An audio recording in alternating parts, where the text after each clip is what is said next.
All right. Here we are. Let's hope we don't have issues like last week. Okay.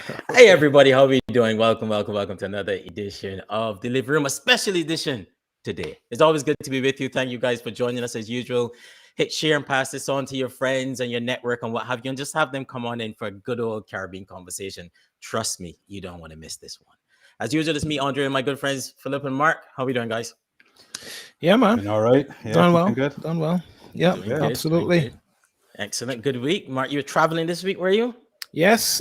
I spent a week in Malaysia, which was quite an interesting experience. No, if well, before we get to anything, how was the trip? Did you enjoy yourself? The trip was fantastic. I enjoyed myself, made some really good connections, offered some good transport advice, and learned quite a few things as well about Singapore and Malaysia. What were the highlights for you? Can't tell what that point show, man. That's one for me. This was Phil. It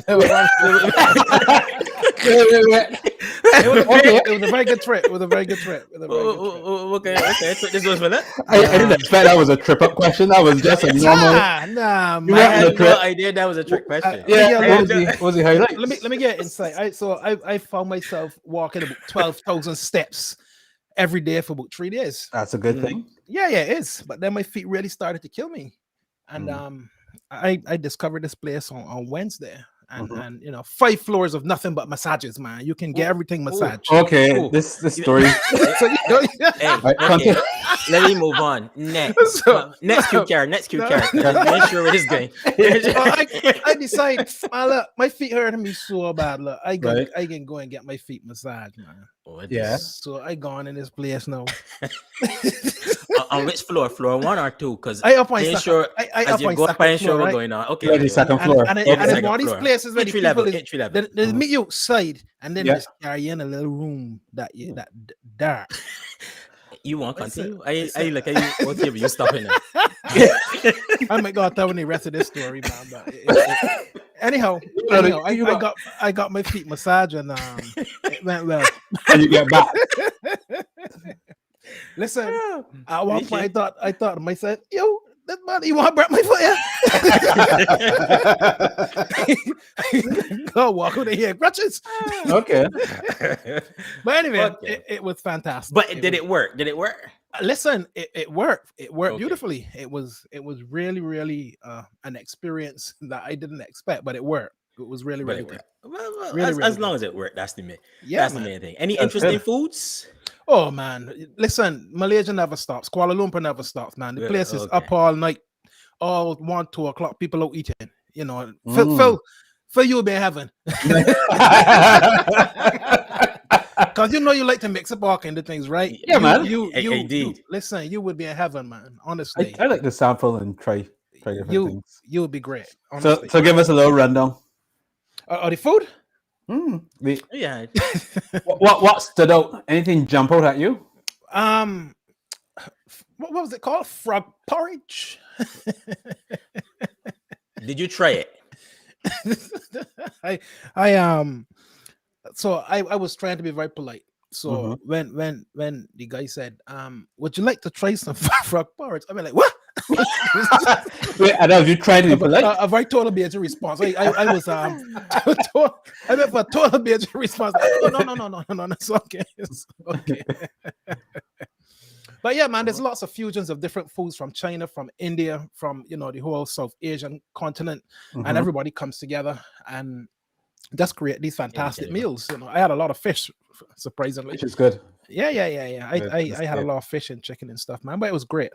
I highly recommend it. If you can get across there, go for it, man. You will find it. Sounds like it was good, man. Sounds like you had a good time. And go and get a massage. Some frog porridge. Well, we gotta say happy carnival to the guys in. The Chinese. Oh yes. All carnival, no. All carnival. I wonder. I got bungee garland for Road March. Where y'all saying y'all hear the bungee sound? Y'all need dip into carnival thing. You know me. You got the hand in the air, man. Hand in the air. Right now, you went down there, if we honest. I don't know the words. I buttoned up my tongue. I just. We thought you were down there. I have no clue he's be saying, but it's a good song. Okay. That's the one Tune that I see Rhoda Barassa met she want to take off. She trying to run through the Run carnival through near the back. thing. Yeah. Man, it's so nice, man. I like it, man. I like it, man. Okay. I gotta listen to that. I It's saw a the real video nice song. yesterday, man. It's a nice song for true. It's a real nice song, man. I like it. You know, man. I Trinise like it, love man. the party, so Yeah, Like- yeah. Just if you see Crow getting so I Yeah, saw yeah. that too. I see Crow find himself in some trouble down there, but he don't seem to mind. So we will see what happened there. We Mhm. will see what happened there with that one. But yeah, man, Trinity Carnival seemed to be in full swing. Everybody seemed to be enjoying themselves. That's good. So I and so they suppose, should. And so they should. Anything else caught your eye across the region this week? man, everything was catching my eye. You know me too. I know Well, a you, few man. things. But well, to stay in Trinidad, you know, every day is a carnival. Of I need to course. get in trouble with my good friend Avril there because I answer Trinidad is a real place. Why you don't ask that But- question either, man? Well, You can't. Trinise get very highly offended at that. Yeah, you can't. this is a real place. We meant by that Yeah, question. Come on, man. Come because on, something man. always happening, man. There's always so much excitement going on in Trinidad. Something. There's always some scandal, something to read. I like it. The good thing about it that I like, but first of all, says I really gotta learn to laugh at yourself something. But the thing that I like Come back in, Avril. no, man. She Avril's a good girl. She's a friend. She's a friend in the show. We good. Okay. The thing I like is that people always get involved in conversations about all kinds of stuff. That's They the thing do. that I like They about it. do. Yeah. On the outside could seem like a lot of basta, but when you look at it, for me, what I like is that the citizenry getting involved in the things that happen across the country, and people got Read that opinion. word by me again. Do you? Citizenry. What happened, man? That's a You shame, thought man. it bite my tongue there? No. People have an opinion and they're not afraid to share, and they share, and people get involved. I And like it. that. I like that. I I, like that. absolutely agree. I think there's a lot of places in the Caribbean can actually learn from that. To be fair, I Yeah. think so too. I think some. Maybe you think about Barbados sometimes. I think we too quiet sometimes on a lot of things. I'm too frightened, You man. know, but I like it. It's interesting, interesting stuff there. But one thing that caught my eye this week too was my guy Idris Elba saying that he no longer refers to himself as a Black as actor. a black actor. And I found that interesting, and people were arguing about that. But I was like, but I actually agree with you though, to a certain extent. He's an actor and Yeah. he's black, but his view was why by saying you're a black actor, you could actually pigeonhole yourself into certain type of roles, certain types of conversations all the time, as well. Not just do it for not other people, how other people might view you, but you might actually do it for yourself. That's true. So why? And I kind of have a lot of sympathy for that viewpoint, actually, especially when you're here in the UK. I always wonder why they try to pigeonhole you as a black this or a Yeah. black that or this and that's and the third. Because once they do that, they're putting you over there as something different. Yeah. And you got to say, no, I'm not different. You know it's, what I mean? it's Different almost from- kind of separating you off of mainstream, where you belong in this category over here, you know. And to be honest, how many other things in life do we actually put black in front of? You know, Yeah, that was his point. His it point, just if you're a felt- lawyer, you don't Yeah. say you're a black lawyer, you're a lawyer. Well, So if exactly. he's an actor, I'm an actor. Am I black? Yes, I am. And I know that I am. But if you keep saying I'm a black actor, or people refer to you as a black actor, then it means then they pigeonhole you in a box to say, what does a black actor mean? Okay, they need these certain types of roles, or these kind of roles are not for them because he's a black actor, Yeah. and this kind of stuff like that. So Mm. I get where he's coming from. I Well, I get where think he's that- coming from. I understand that too, and I guess the flip side to that is always, you know, people who might see that as not being in the fight, you know, because there's always going to be that view, feeling as though you're kind of separating yourself out. You're no longer part of the movement, right? So that's always going to be the side of the argument that I think will come back to him. But he's got a place to deal with that, I'm sure. Yeah, I think so. I think I understood his point. I get the point, but to some extent, because you put black in front of something doesn't mean you're pigeonholing. It means it could be you're celebrating the fact that here is a black man who's an actor. It doesn't necessarily mean categorization. It But could you think also that's how be it is really celebration. play out But in reality? that's not how it should mean, but it does. If that's how it plays out in reality, what is reality? Reality is what Ooh, well, here we go. we create based on our experiences. Cue the violence. Or, cue the or violence. but that is the truth. We all get a chance to define our own reality that we are we are facing based on our own experiences, the signals that we're getting from the current environment, and what we expect to come next. Oh Lord. Okay. Agree to a point. I get his point. I mean, and if the reason he is saying that is because he wants to sort of Move on the make, conversation, I think. yeah, he wants to move it on. So he things talks move about on. equity as Because the opposed conversation gets trapped right there. Yeah. as opposed And to the segregated view of actors. Then that's fine. But he also mentioned something that I have also had an issue with when they keep saying about the first black this or the first black this to do X or to do Y. And people ask him, how does it feel? And he says, I feel the same way as if I was a white man. If it was a white man who get this prize or who did this or who did that. I disagree with that. Why is it different? Hi Dennis. How you doing? Let me say why I Hey. disagree with that. Because when you But you talk can't disagree about, with how he say he feel. You might disagree with the same feel. It feels like impact to a community, but not on how he feels as a no, person. exactly. I can't disagree with how he feels, but I disagree with the position that he imposes his feelings upon. Okay. Right, and what I mean by that is that by establishing the first black person do something, if you think of it as an individual, no, it's not a big deal.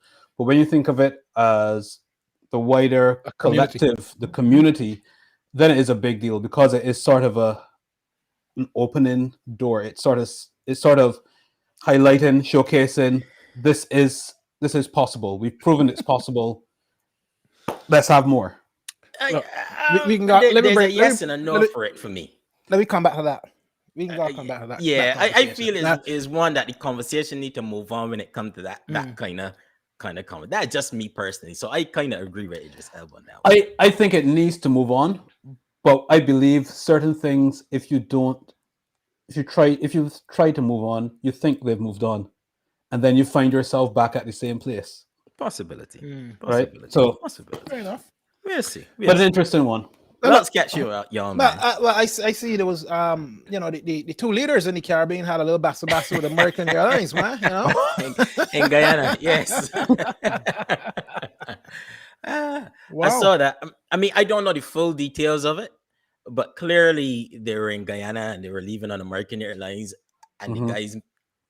I could only say to use Beijing parlance, the men belt them out the VIP lounge and tell them, go and checking at that desk cross there, who's winner. That's awful though. And I was like, what? Awful. And this is despite the Guyanese government sending letters and stuff beforehand to say, listen, you need to afford the courtesies of VIP, obviously, to all of our Caribbean leaders and even certain government officials and what have you, but definitely Caribbean leaders. And you got two of the most prominent, as far as recognizability is concerned, in Guyana, leaving Guyana, going to, I think, the heads of government, Miami, and then come down to Bahamas, the heads of government. And that's the way they were treated. I'm like, wow. I can't even believe who would have been the person working for AA that went and conveyed that message. You would think that they were the first black leaders to sit. I wonder what Comrade Ralph had to say about that. I know you would say so, fella. You wonder what more? What Comrade Ralph's response was? Well, clearly he wasn't happy. I don't think he dealt with it fully as yet, but I'm sure he will when he comes back from the heads of government and what have you. But it was embarrassing, one, but I mean, and then two, it was unbelievable, to be honest with you. It was unbelievable. I mean, these aren't two guys that are unrecognizable. You know what I mean? There's no way that you can not know who Uki Rowley and Rav Gonzalez is. It is like, you know who these are. Yeah. And someone actually had the audacity to do that. Forget the company, but then someone actually also went and actually told them, listen, y'all need to go check in at the desk. Wow. Yeah. I was like, whoa, that was crazy. Yeah, and I think the other sad part of that is it just shows how we as Caribbean people forget that level of leaders. It just comes down to the average citizen. How we are treated by a lot of these foreign businesses that come to the region and think they can do as they like, from our leaders all the way down through society. Yeah, it's a good point. Yeah. Exactly, and I and it it just with all the conversations that you're having right now around, reparations and Black history and what have you, you come to the Caribbean. Also, the fact that they do it in Guyana, Guyana itself, who is, enjoying a level of bounty and what have you, and international relations and networks that hasn't been necessarily afforded at least for over some time, and you do it there as well, says we don't care. No, absolutely don't. You know what I mean? And that was just unbelievable. It was unbelievable to me. It was a horrible thing to see. I think so. Horrible thing to see. But anyway, hopefully they get it sorted out. I hope that there's definitely, that they pay something for that in some form or fashion. Don't know what it would be, but let's hope that there's something there beyond just a little reprimand in the press, because I think there deserves to be more happening where that's concerned. But we'll see how that one goes. Man. We'll see how that I one agree. But we are here today to recognize a living legend of the Caribbean. And I know 100%. some people, when we started the Living Legends series, we said at the beginning, many people will know, but there'll be some that you may not know, but needs the recognition as well. And are just as important as those who you may know. Of course, your sportsmen, your entertainers, and what have you. But then there's some people that you may not know. And I think this is a classic example of that. I think many people across the region may not know that pretty much their entire interaction on the internet through searches is due to the work or built on the work of a West Indian. Whether you look at Google, is built on that work. Whether you look at what's happening now, Phil, GPT, and what have you. It's another evolution, but it's built on that work nonetheless, going forward and what have you. And it was a West Indian, actually, who was the underpinning, the foundation. Some may call the founding father of internet search. I think I see people refer to him as well. So an Internet Society, Internet Hall of Fame inductee as well, a West Indian. Yeah. The first West Indian. And I think at this point, still the only West Indian who's an inductee into the Internet Hall of Fame as well. And we're talking about none other than Bajan Alan Emtage. And I think this is going to be a fascinating conversation. And guys, have your questions ready, because, whatever you want to find out, whatever you want to know, we can just have a great conversation here with Alan. What do you guys think? Yeah, I think, discovering what our people have done in terms of where the world has arrived at is so significant. And when we talk about the achievements of Alan and how he, has been so humble with what he has actually contributed to the way that the internet works, the way it performs, how things are cataloged and returned to us when we do searches.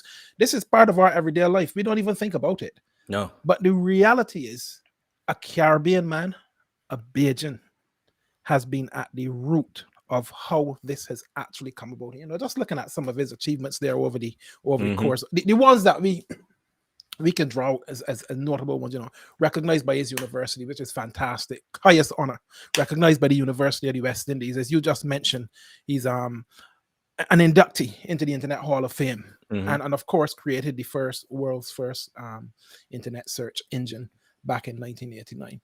Archie. Some fabulous achievements, and it's great that we, as we have always said, it is for us to celebrate our own people, not waiting for other people to tell us about them. So it would be great to kind of discover even more about him today, actually.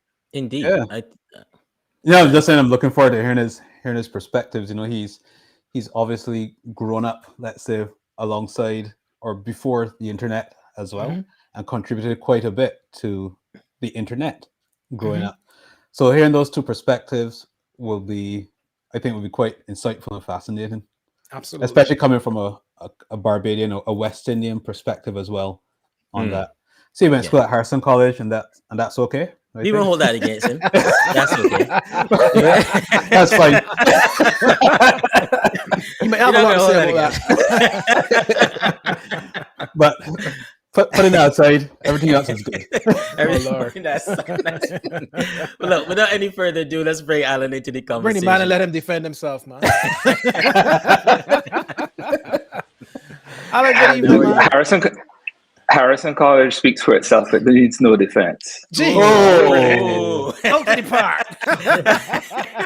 Pick up that one there, police sports complex. Very true. It does speak for itself. Oh my days. That's one of the best introductions we've had in living room. Indeed. Fantastic. Welcome, Alan. Smashed it. Welcome to the living room, man. How you doing? Thank you. How you doing, man? Welcome. I'm good. It's a nice day here in Barbados. It's bright and sunny and breezy and cool, which is nice.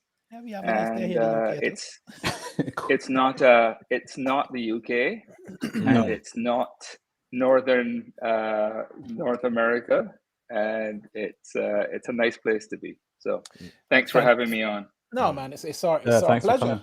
And you know, as we popped up some of those achievements there, Alan, and they were brilliant.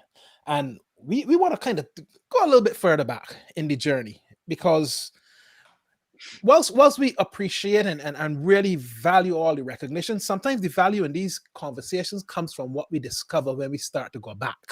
So let's start before you get to Harrison College. Right?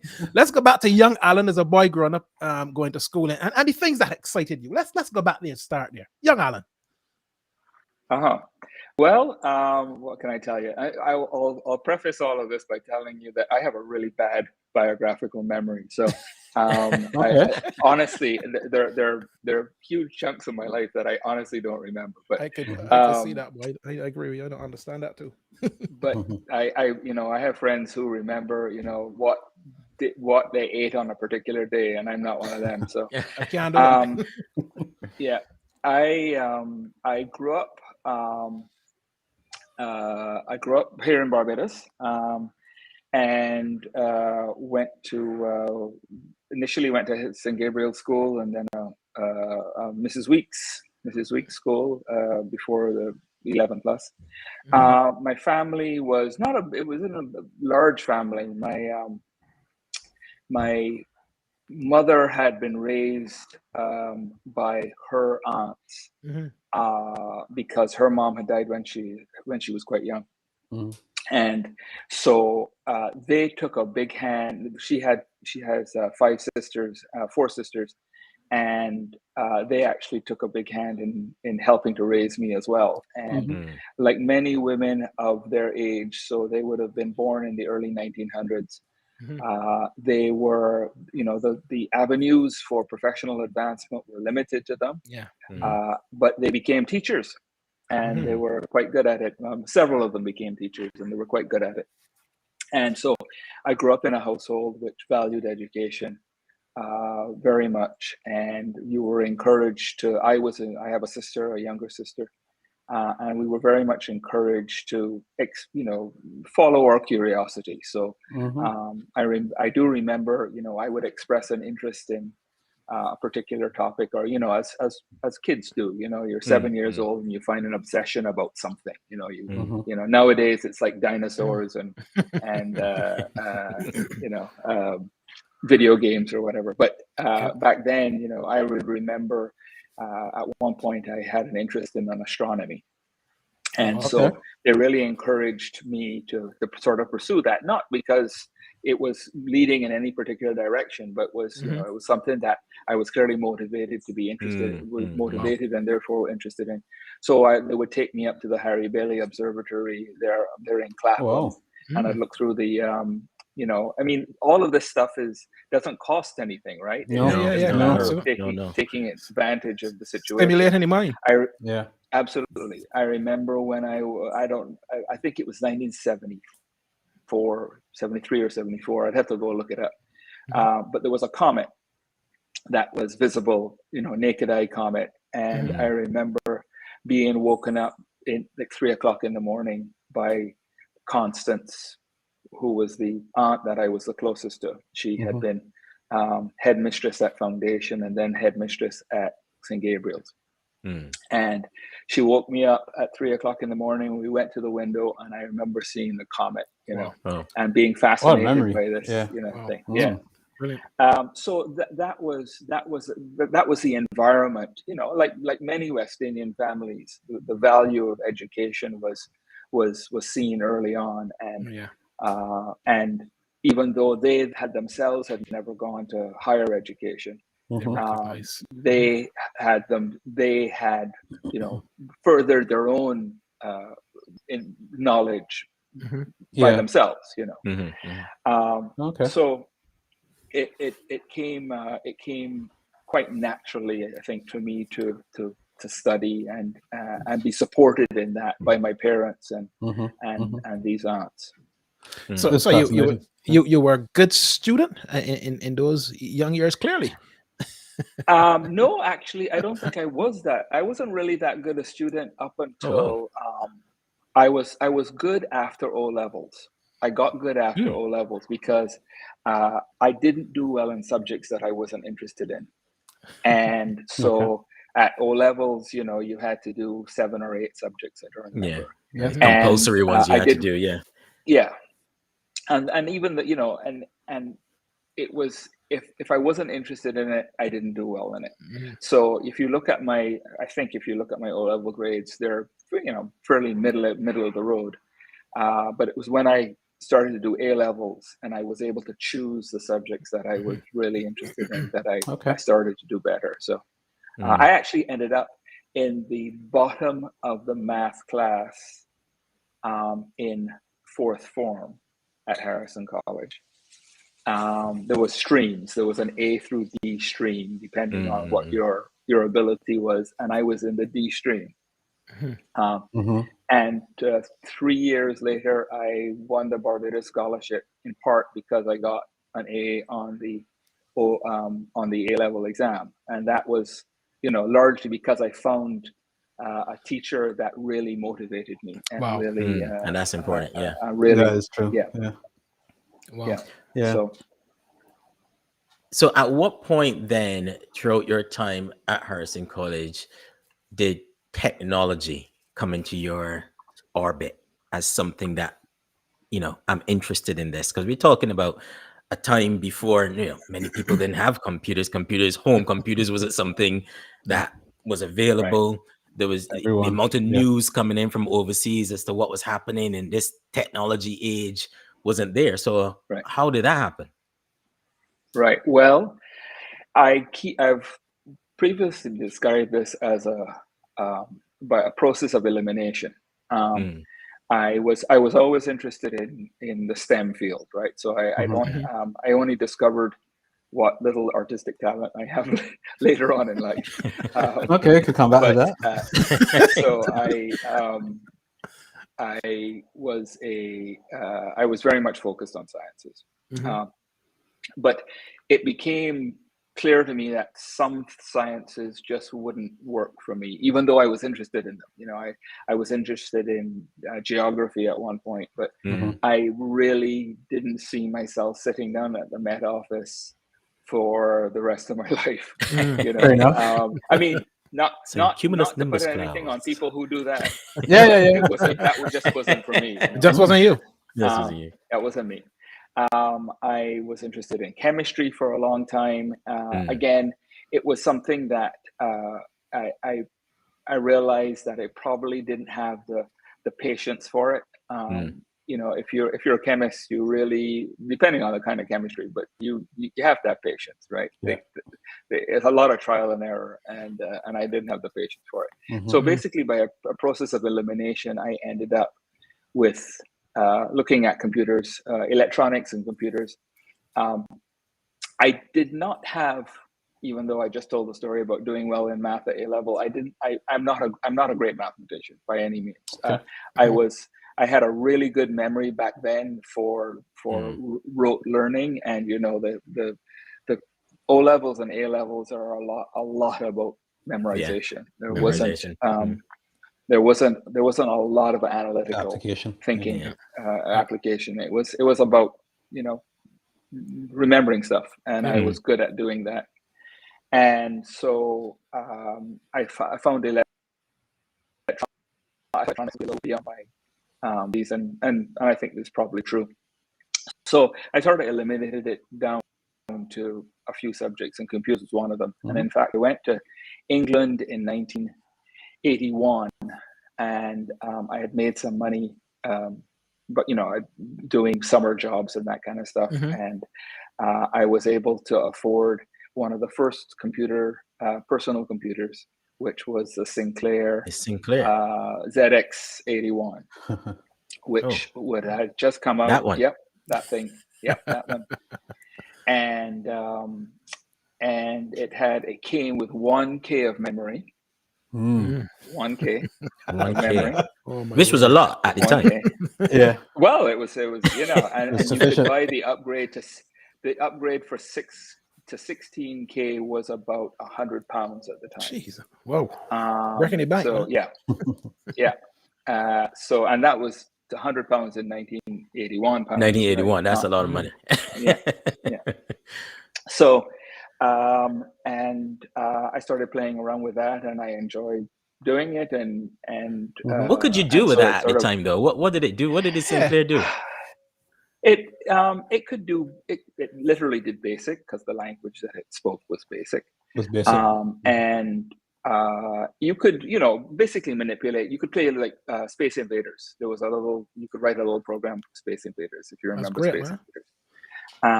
And no, a lot of this stuff had to be done in machine language. You actually had to. You couldn't use the basic for that because it took too much. Took too much space in this 1K of memory or a 16K of memory, and so you would actually have to sit down there and type in each byte of the program manually. Yeah. It actually had a cassette recorder as the way to store the program, so you would plug it in. And you remember acoustic couplers for modems, where you would put your phone. I don't know if you you all ever saw this. You put the phone in we know modems. And those old acoustic modems. Well, it used the same principle, because it would basically turn the program into sounds, and then the cassette recorder would record the sounds, and it sounded like gibberish. But then you could play it back and reload the program, because every time you pulled the plug up, everything would go away. Everything was gone. So everything was gone. It had no ROM. It only had RAM. So so that was the beginning. That was 81, and then when I went to university at McGill in 83, I declared computer as my major just because I couldn't think of anything else to declare. Whoa! So went from there. So don't go too quickly over that, because tell us about arriving in Canada in 1983. What was that like? Did any of the ladies go with you, or did you just go on your own? No, I go. My parents and my sister came along, and we had an old family friend who lived in Montreal, and the in loco parentis thing. So she sort of took over, keeping an eye on me. 18 years old. She was really good about it. I mean, I was in Montreal and she was out on the South Shore, so she couldn't actually be physically present. But she kept an eye on me. But it was, I mean, I had traveled, right? So it wasn't as if I had not left the island. I had actually traveled a fair amount before I left for university. I had been to Europe several times. I'd been to England many times, and so on. My dad worked for the government, and so sometimes we would tag on to various things that he had done, by the way. So the winter going to Canada was an experience. It was the first time I was on my own. The one of the big things for me is I'm gay. And so growing up in Barbados, where it was quite conservative, and it was certainly not very acceptable in 1981. Only slightly less not acceptable now. No. It's better. It's much better now. But so the ability to be myself, the ability to introduce myself to people as myself was a liberating experience. So that was one of the big changes, and actually one of the one of the bigger motivations for me to go overseas, to go to university. Okay. But of course, it was 1983. AIDS had just started. Just that, all of that was just 80s. starting to roll. So you were coming out into a community that was being ravaged by death. Right, it was reeling at the time. So, you know, that's right. And stigma as well. And the stigma of it. And the stigma. Yeah. So there was a lot of it was a complicated time to come out. I lost a few friends, but I wasn't of the age that, and friends of mine now who lost, would be going to 2 funerals a week for a month, at a time, kind of thing. It was a scary time because we didn't know much about it, right? You didn't know how you caught it. You didn't know what was causing it. It was all that. It was think of the beginning of COVID and that kind of the uncertainty, the unknown, the uncertainty, and right. Hospitals and of course, it filled, was attached to. Yeah, and it was attached to sex, right? So it even made it, and it was attached to sex that was considered by many to be unnatural anyway. Yeah. So so there was all of that, as you said, the stigma. So it was a kind of a turbulent time. For a young, an 18, 19-year-old living on his own for the first time. So you chose the major in computer science, having found your path, right? So you've gone into McGill, you've found the path. What were those years like? The McGill years. The McGill years were great. They were fantastic. They really were. It's a great school. I will highly recommend it. It sits in the middle of Montreal. It literally sits in the center of the city, right, on its beautiful campus. And it is, it's an English university in a French environment. And so that interface between the cultures is, it can be exciting. It can be, it can be a little it can be a bit of friction and so on. But for the most part, they get along. Those communities get along quite well. There are 2 English universities and 2 French universities. There are 4 big universities in the city, 2 English and 2 French. And so it was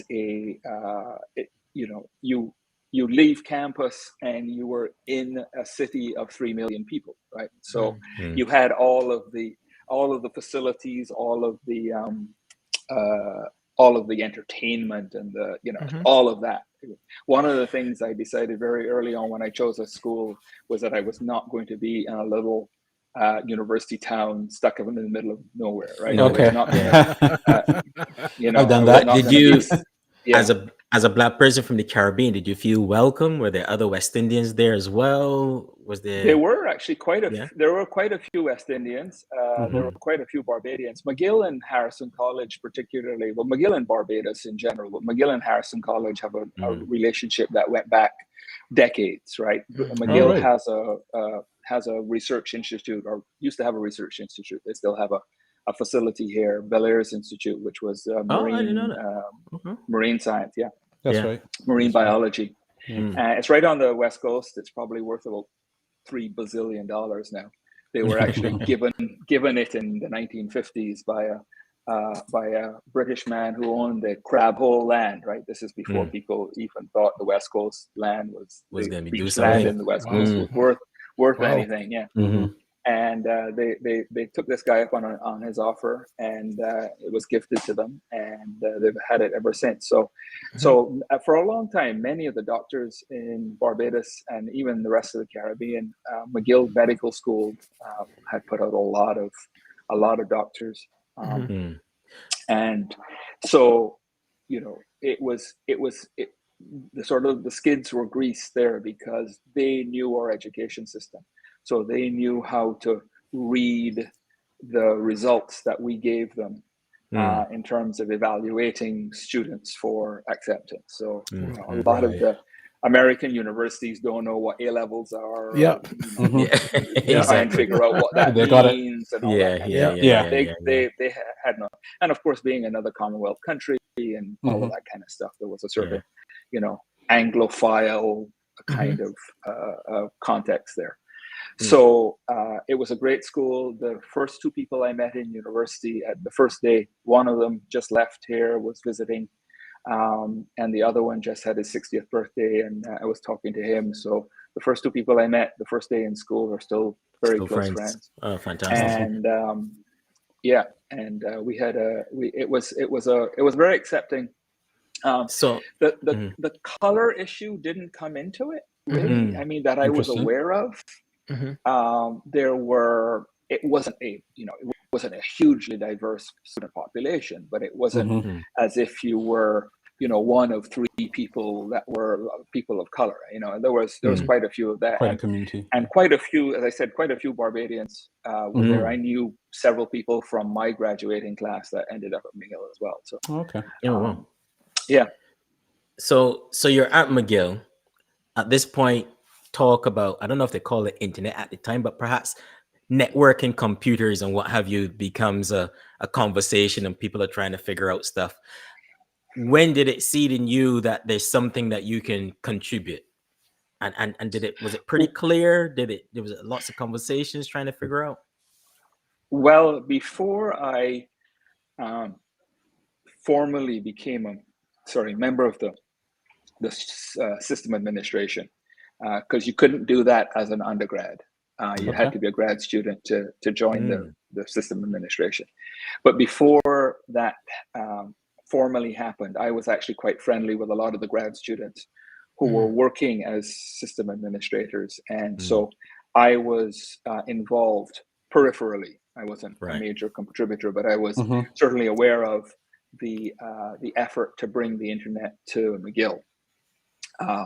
So that happened in 1986.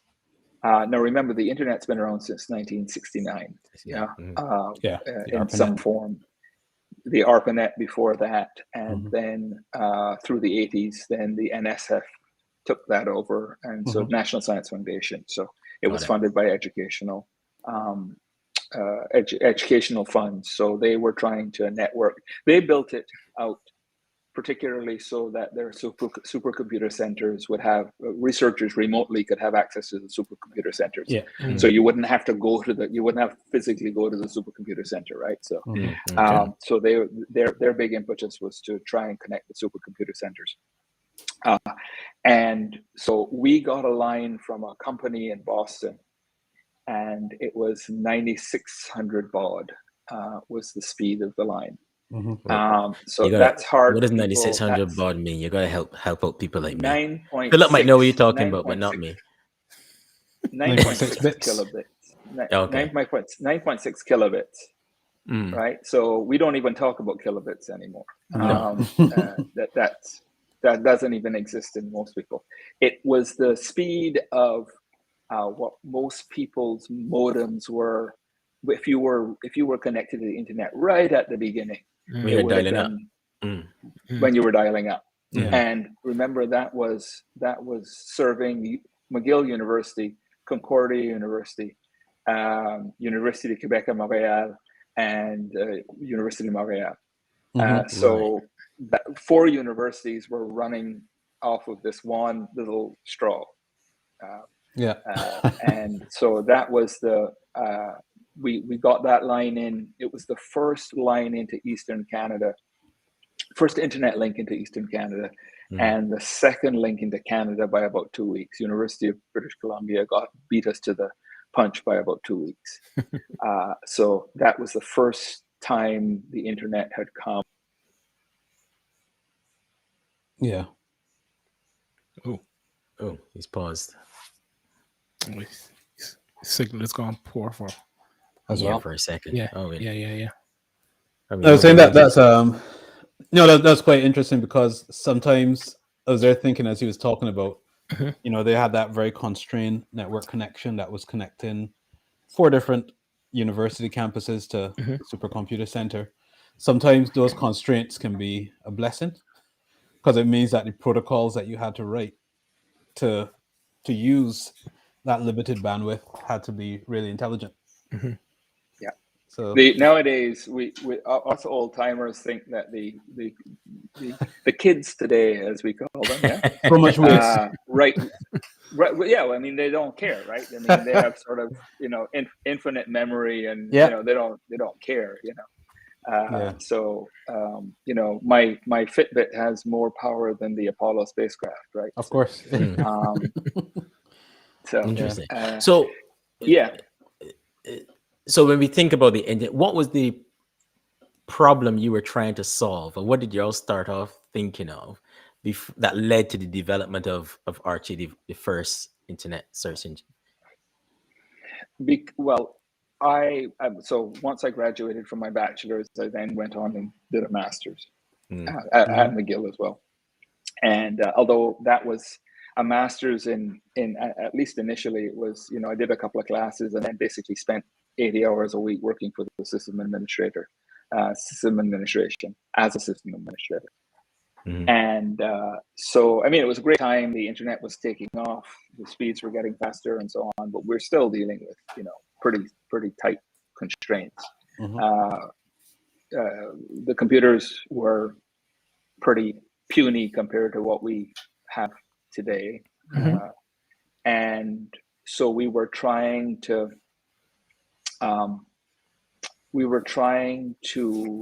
exploit this new resource as best we could. And I'm a pack rat by nature. I collect stuff, not physical stuff as a rule, actually. Very, very seldom physical stuff, because I just can't be bothered with all that stuff. But I got into the habit of finding interesting things. I remember at one point I spent about a month trying to track down a data set for a program I had discovered that would draw maps of the Earth. Be able to specify where on Earth you wanted to draw a map of, and you could draw a map. And so you were still into geography. Yeah, well, still all of that stuff. Still into astronomy, still into geography, still into chemistry. All that stuff. But it was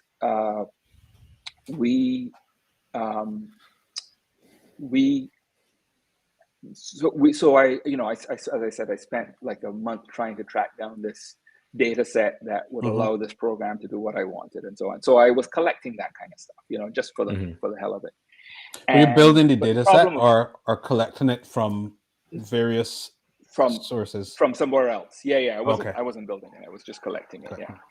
But so, even back then we had what was called anonymous FTP sites. So if people had data or programs that they wanted to distribute or freely distribute, they would put it, FTP stands for file transfer protocol, and just a way of copying files from one computer to another across the internet. And so people would make repositories of files. So you might specialize in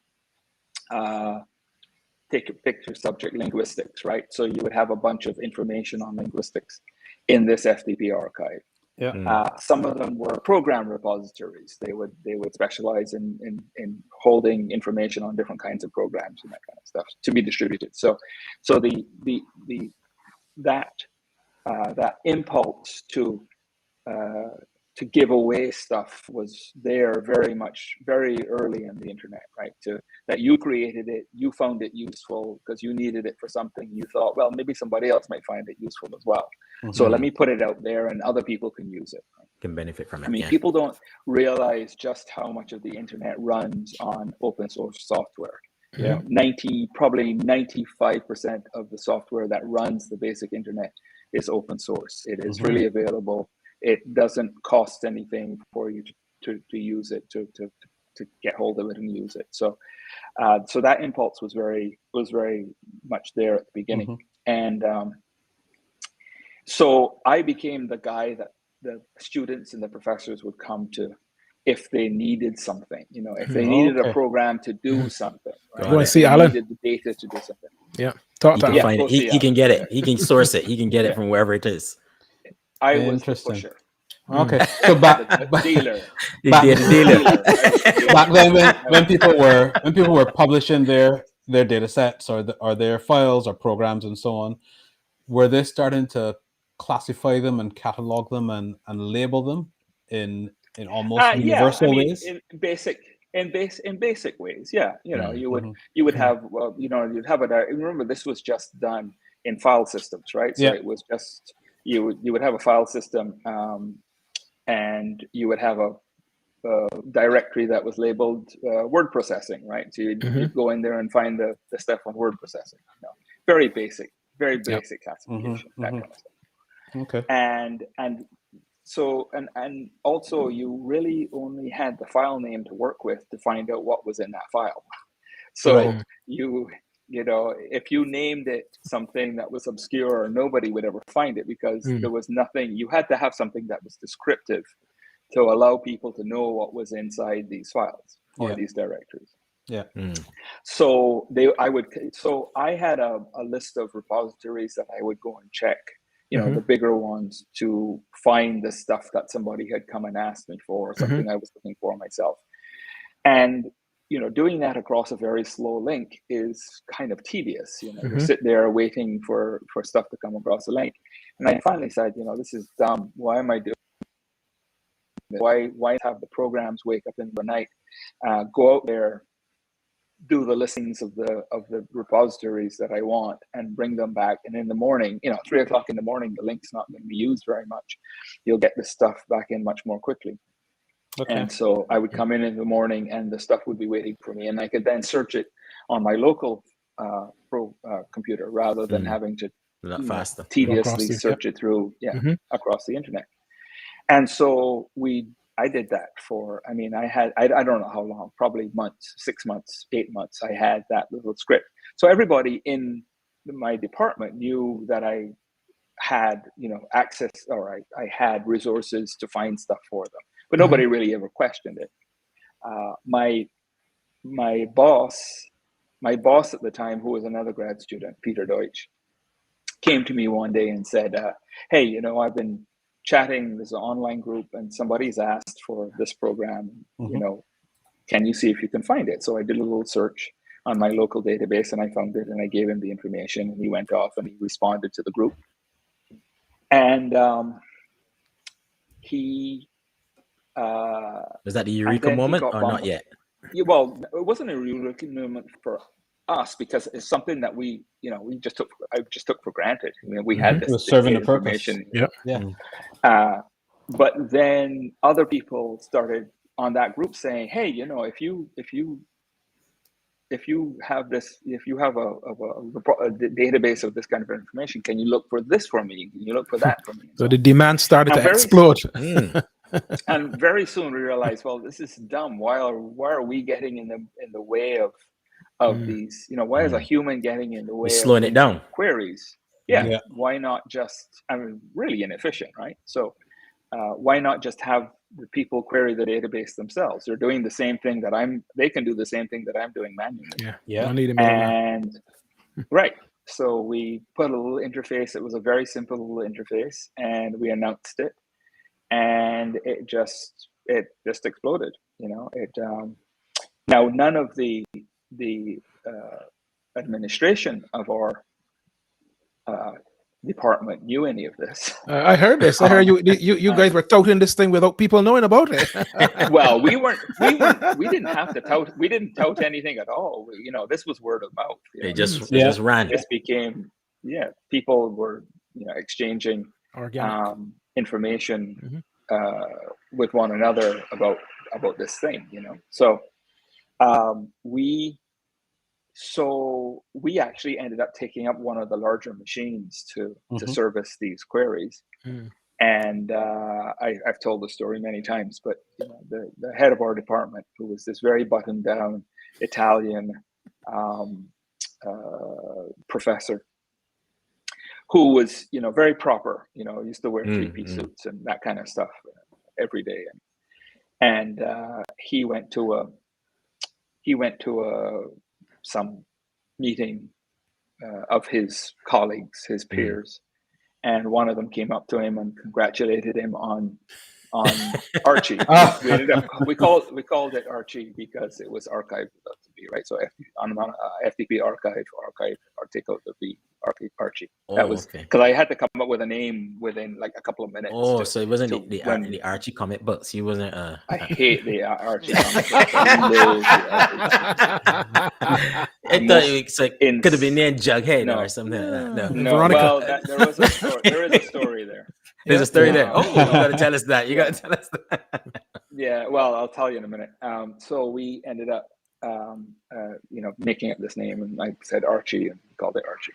And so this guy came and congratulated our professor, or head of department, and he very graciously said, "Why, thank you. You're more than welcome. We're happy to be of service to the community." He just played along. Knew nothing about it because it was clearly something that was good. That was was receiving accolades kind of. So Alan, this is before the days of browsers and so on. So if you could give a sense of how people were accessing Archie remotely and pushing those and sending those queries in and getting back the results. So you basically you logged into the machine with Telnet, which nobody does back anymore. Then, and you logged into the machine and you would literally type. I think we had to have a command for it. It should have been search, right? It should have been search, but we ended up using the word prog, P-R-O-G, for program, because most of the stuff that you were searching was programs. So you would say prog and a string, and it would search the database for the string name, and it would then give you the files that matched. And that was it. And I'm being harassed by a mosquito here. Sorry. Joys of Barbados. The fogger, man. Yeah, the fogger. Trust me. Yeah, that's one of the real joys. I've got one of these things to deal with it, but humor. You got animal rights people there for you. It's the most satisfying thing in the world. Yeah. No, snap. They snap as well. So he came back to the department and called us up and said, "Well, I will sanitize for the purposes of this for our family channel." Said, basically, what the hell are you guys doing down there? And we had to fess up what we were doing. And but because it had been well received and it shone a good light on the school and so on, we were basically allowed to continue. And as I've said of this story many times, it's easier to ask for forgiveness than to ask for permission. So, and this is a good example of that. So, and so it just exploded from there, and it became the single most accessed machine on the internet in Eastern Canada there for a while. So it didn't go beyond Canada really at that time. What it could do didn't spread they were accessing it. It was they were accessing it from all over the world. Right? I remember the first time I had been an amateur radio operator when I was younger, and so it was the same sort of thrill the first time you saw something from Australia, Australia was connected to the internet, and South Africa was connected to the internet. And so on. And this was not that long ago. Yeah. So, so you were logging the IP addresses that were. We were. So we of course, the single most searched for subject. You can take a guess what that would be, right? No, because you guys are so virtuous. We don't know what people were searching for back in those days. Maybe Mark knows after his massage. After his massage. How many toes are on a foot? he might be able to give some insight. I haven't. I think I got an idea. Chesterfield was just asking if the repositories were just text. Oh. No. There were images as Images well. as well. I mean, No, images that tend answers to be it. yeah, well, images tend to be much larger. Larger files to transfer. So Yeah. larger files. So you had to wait for it. Oh yeah, there was. Oh, just trust me, you can do that stuff in ASCII art too. Let me tell you. You don't need image files. You can do it in text files too. Trust me. So you've got to the arrival of Archie, and it's exploring across the eastern part of Canada. How did it then grow out from there? Or what happened next? What happened next was it was clear that there was a need for something like this. I mean, it was one of those things that when you saw it, you realized you needed it, right? Yeah. I know. It wasn't. It was pretty clear that with the internet growing as fast as it was, there needed to be a way of searching it to find the stuff you were looking for. Because, when we first started, I'd have to go back and look at the figures, but there were certainly in 1986, there were certainly almost certainly less than, I would say, probably less than 20,000 computers on the internet. I'd be surprised. I'd have to go back and look at the figures. I could be off, but I would think it would. I would think it would be less than about 20,000. But that was increasing exponentially, and clearly you couldn't do that stuff manually anymore. So, with McGill's encouragement, Peter, who had been my boss, and I started a company called Bunyip Information Systems, and Bunyip was the first, as far as we know, and nobody's ever been able to show me otherwise, was the first company created to provide internet services. Now, I'm not talking about internet connectivity, but internet services. So Bunyip was, as far as we know, the first company in the world to do that. Okay. So we then commercialized Archie by selling licenses for it. And so licenses meant people were installing it locally on their servers? Locally, exactly. Okay. Yeah. So they could run it independently, or they could, what we created was a system where we split the world up into regions.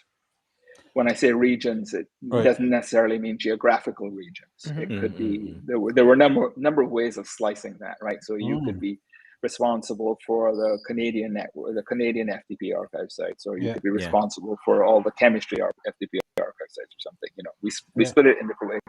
And then the Archie servers, we developed a system where the Archie servers would talk to one another and exchange that information amongst themselves. Okay. So that each Archie server didn't have to replicate the retrieval that all the other servers were doing, so that FTP archives weren't all just answering questions, getting listings for Archie. Was that happening sort of real time on demand? That conversation between or was that conversation happened at night? Batch jobs at night? Okay. Yeah, to exchange the files. Yeah. Yeah. And so then because you could then split the world up, you would then have a much larger database than if you had to compile it yourself. Nice. Because that workload was spread across. I don't remember. There was probably 50 Archie servers at one point spread around the world, and including for some agencies that if I told you, I'd then have to kill you. I don't even know. Even after all this time. I don't remember there being an expiration on those contracts. Oh, okay. Fair enough. So you sold licenses. I'm sure you can. So go ahead. We sold licenses, and that funded Bunyip. And we had McGill did some investing, and I spent about 5 years traveling about 170,000 miles a year, going to conferences. You remember, this is as the internet was really exploding. I was working. So I then joined the IETF, which is the Internet Engineering Task Force, which is the standard setting body for the internet. I mean, I joined it. It's a volunteer organization. You just show up, right? You just show up at the meetings. And so we were involved in the user services group, which was kind of a new group. I mean, it had always existed in the IETF, but there were no user services for it to actually work with. So for the first time, there were actually user services. User services. I mean, up until that point, it was basically Telnet and an email and FTP were the three things that you could do on the internet. And so we joined that, and so I was working with Tim Berners-Lee and Vint Cerf and John Postel and all of these pioneers. I mean, some of these guys have been around for a lot longer, right? Vint was there at the beginning of the internet back in the late 60s, and is still doing work on it now. He works for Google. But yeah, go ahead. No, I was gonna say, so you sold licenses to Archie, but the underlying technology, did you protect that? Did you keep that? Did you patent that? No, and if not, why not? Patent any of it. We made a conscious decision not to do that because, again, it was at the embryonic stage where everything was open source, and we had come from a research background, and we considered it. Actually, Vint made a joke one day. You should look up Vint and Cerf. Vint Cerf, his resume is as long as my arm. He and his Wikipedia page is about as long as my arm too.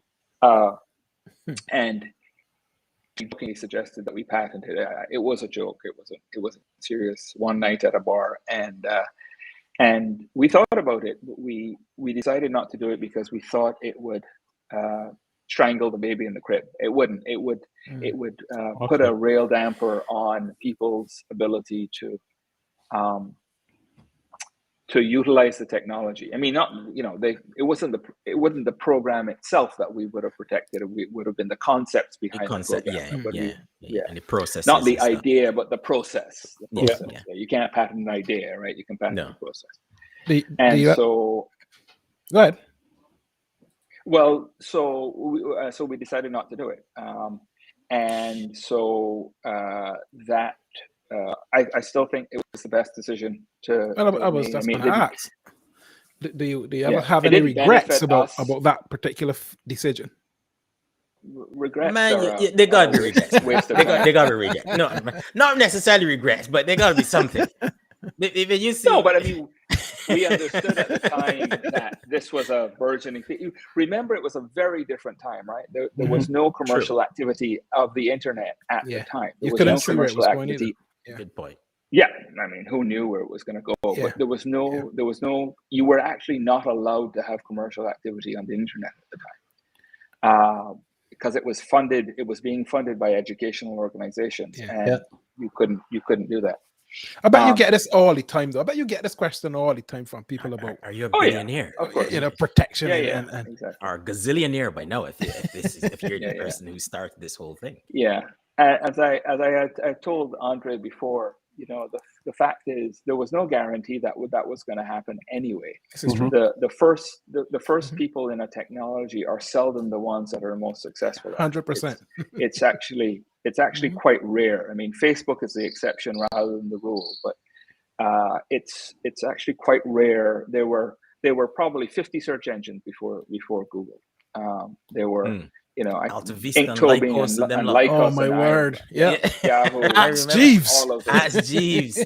Yahoo, when it was a search engine, but they pivoted years ago after Google nearly killed them. But they were. I mean, and some of them made some money. It wasn't like they thing, but nobody made the kind of money that Google made. So it's not.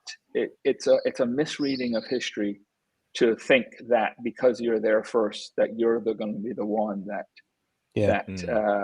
stands to benefit financially from the. But come on, Adam. But every now and then you must look and shake your head and go like, shh. What's the point? I mean, Yeah, Because I would agree be. with I you. would be. right? What's the point? What's the point in living that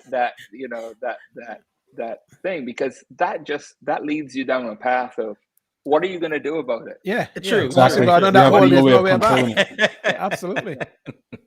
Absolutely. What are you going to do about it? True. So no, I'm happy with the decisions that we made. I have a comfortable life. I'm not. I do the things that I want to do, and I don't have to worry about looking over my shoulder because somebody wants to kidnap me or That's the other side. or Absolutely. or even worse, that people only want you because of your money, right? Yeah, That's right. I think that's my I have some very wealthy friends, and that's always an issue. You never quite know the motivations unless the other person is equally as rich as you are. Yeah. You're never quite sure what their What motivation people want. Motivation is. Yeah. Mhm. But you must get a huge amount of satisfaction though, having given the world this thing, let's call it, this creation, this invention that has absolutely exploded and changed our lives completely. And grown. You must get a lot of changed the satisfaction world, from that, surely. This is a you may not believe me when I tell you this, but to be honest with you, it's not something I really think about very often.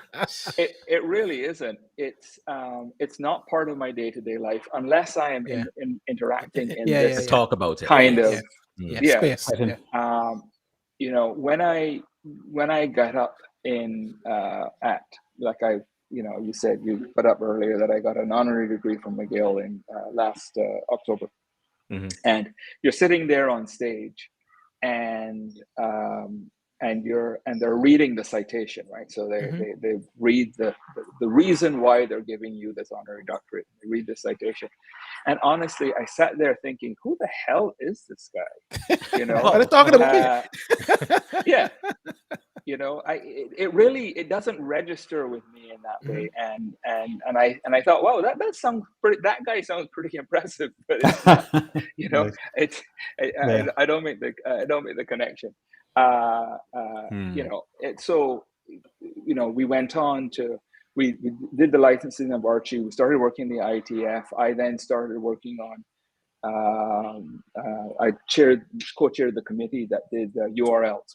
So Tim Berners-Lee had invented the web, and he brought the protocols for the web to the IETF to get the IETF's blessing, and so we worked with Tim for probably about a year or so, I think, to standardize URLs. So the URLs that you use nowadays to find pages on the internet and that kind of stuff required some work because there were different kinds of information that. So you were part of that standardization process as well. So yes, so I was the chair for that committee that standardized. Let's add that to all the of that. citation as well. So it was an interesting. It was a fascinating time. It was a time. It was the gold rush. It was the intellectual gold rush. The money gold rush came a couple of years later. But it was walking out into onto a continent that was completely unexplored and completely devoid of people or animals. It was terra nullius, as they call it. Conceivably though, some of those early search engines like your Lycos, your Alta Vistas, your ArchGs, and what have you, they pretty much utilize your processes and IP to get going and then do something else with it and build up? Yeah, all of them did. Yeah, all of them use the same basic techniques, right? Which is retrieve the information, integrate it into a database, and allow that database to be searched. That's the three-part process. Yeah. And then it became about speed after that. How quickly can you do that? Well, no, it became about relevancy. It became relevancy, right? Because all we were doing was algorithm came in. Right. Exactly. That's why Google made the money and nobody and wiped out everybody else. Yeah. PageRank was the secret sauce. PageRank is really simple in concept and extraordinarily powerful in practice. Explain it. Yeah, I was going to say explain PageRank and what made Google the difference maker. So up until Google, what the search engines were doing was basically what Archie did, right? Which was to do a text search on the data that they connected, and depending on what algorithm they use, if the text was repeated multiple times, it ranked higher, right? So if you were looking for butterfly, if the word butterfly occurred in the text 10 times, then they ranked it higher. Okay, pretty simple stuff. What Google said was, what Sergey and Larry said were, why don't we take a look at the links within the page and see who is pointing to us? So if we have 100 web pages that we've downloaded and we're going to index, we look and see which are the most popular pages that are linked to, right? So if you have a really good page on butterflies and other people are writing about butterflies and linking to you, there must be something special about you, right? You must have some quality information. You must have some special information. There's something special about you. So what PageRank did was say, okay, we'll search for the text, but when it comes to ranking, what we'll do is that we'll bump the ones up that lots of people are linking to. Influential. There must be something about it. Got it. Okay. For the page rankings. Right, for the page ranking. And that is an incredibly powerful thing, because what it does is it utilizes the knowledge of human beings who have created these pages and created the links between the pages and leveraged off of that, right? So the assumption is you get to what you would want first most of the time. Yes. And not have to sift. And I mean, and Google, honestly, Google is about as close to, even without the Chat GPT stuff on top of all of it, Google is kind of like magic, right? Arthur C. Clarke said any sufficiently advanced technology is indistinguishable from magic. And Google is kind of magic, because you can type in a fairly vague query into Google and in the first 5, once you get past the ads, the first 5, results is usually pretty close to what you want. Yeah. And these days you can even write in your query with spelling errors. Oh yeah, and it'll correct the errors, or it's pretty amazing. I mean, the LLMs, the large language models like ChatGPT, are going to take that into another area. This is going to be a different. So let's talk about that, because we've gone from Archie, we've gone to Google. Where's the technology taking us? I have no idea. And anybody who tells you they know is making it up. Okay. All right. Nobody knows where this is going. The potential for this technology is immense. It is, I would recommend, and I'll send you guys a link if you guys have show notes and that kind of stuff. Afterwards. But there's a guy that writes a piece called Wait But Why. And he wrote a piece 8 years ago about artificial intelligence and where it was going. Right. And it is one of the most powerful pieces that you can read on artificial intelligence, written in layman's terms. It's not a technical piece at all.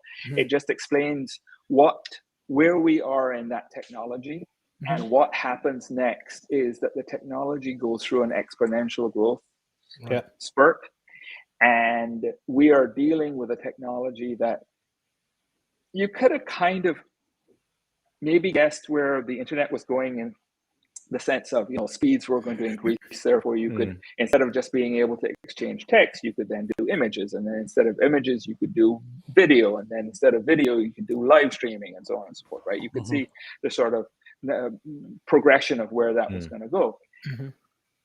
This technology, the LLM technology and artificial intelligence in general, not just the LLM technology, is going to disrupt everything on the face of the earth. And I mean that I'm not being hyperbolic. I'm not exaggerating. There is not a discipline. There is not an industry. There is not a creative space. There is not a service industry that is not going to be profoundly affected and I agree. disrupted by this technology. So take that another step, because that's very global. Bring that down to the level of the Caribbean and to places like Barbados and our small economies, and tell us, what do you think that means? Again, you know, I wish I could tell you with any confidence what that means. I think we need to, you know, a lot of this stuff is going to be, here's the thing. A lot of this stuff is going to be available, but it also is going to require a lot of computing resources to actually execute. Resources that we do not have locally, right? So one of the things that you're going to see, I mean, and a lot of places don't have it locally. I don't mean to single out Barbados. I mean, small communities just won't have those kinds of resources. So a lot of that stuff is going to reside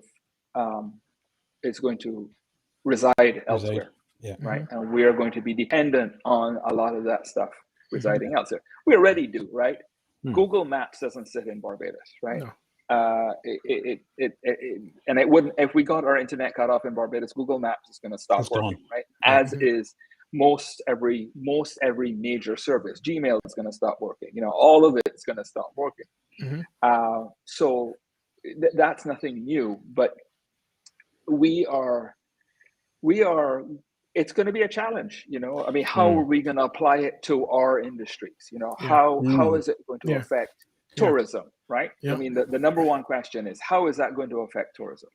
But looking at that, then, Alan, do we necessarily need to think compute, or should we just be thinking networking, boost networking, the resilience and the performance of our networking, so that we have access to those? We have pretty good networking now. I have better networking here in Barbados than I do in Cape Cod, where I spend my summers. Absolutely, right?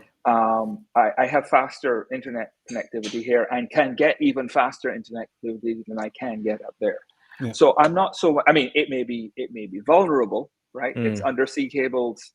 There are only a few of them. Every now and again, a ship comes over and drags an anchor over it, and we have some drama, right?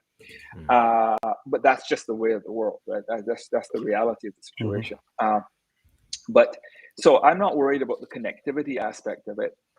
I am more concerned about how the technology will apply to the kinds of issues that to our bread and butter. And that's where industries. So you mean actually our ability to influence, to customize, to make it more relevant for. But that exactly, and I think that's where I was going to ask is, in the Caribbean, how can we be a player, an influencer, a utilizer for our benefit of all these changes and shifts in the technology, and not just necessarily be a consumer? How can we? Is it possible? Do you see it? Is there? What should we be thinking about? Let me tell you something that I suspect 95% of the people on this chat, including you guys and the people that are watching us, are not going to be happy with me saying. Okay, go ahead. It is not clear to me 50, 60 years into this experiment that we are conducting as being independent nations are viable in the long term as Africanized independent nations. Interesting. If you look at the Caribbean, we have some of the highest debt to GDP ratios anywhere in the world. We have maintained our standard of living in large part by borrowing money. Right? And we have massive debts. Now, one would say that the solution to that problem is to band together, right? We stand together, or we hang together, or we will be hung separately, right? Or we will hang separately. The problem is that we kind of tried that Federation 60 years ago. Two generations ago. Didn't work out well, largely because we had larger islands who did not want to support the smaller Small islands. islands. We know the history of all of that, right? Low island people, we want them. Right. Well, we didn't want them, and but that was the mindset. Yeah. That was the mindset. Oh, absolutely. But it was also applied. I mean, if you're talking about Barbados, Jamaica and Trinidad don't want to support Barbados either. Right? Well, exactly. I mean, it was trickled down. They were saying it of us. We were saying it of others. It was all trickled down all the way. Absolutely. So what we are talking about here is, look, we can't even get inter-island transportation. Oh my God! Don't get me started. Don't get me started. Don't let me go there. Okay. We can't even. The politicians are talking a lot of blah blah blah about CARICOM and integration and integration and all this kind of stuff.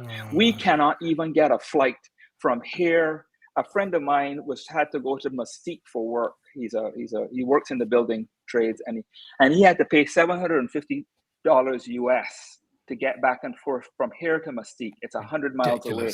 I can get to New York for less than that. Exactly. Okay.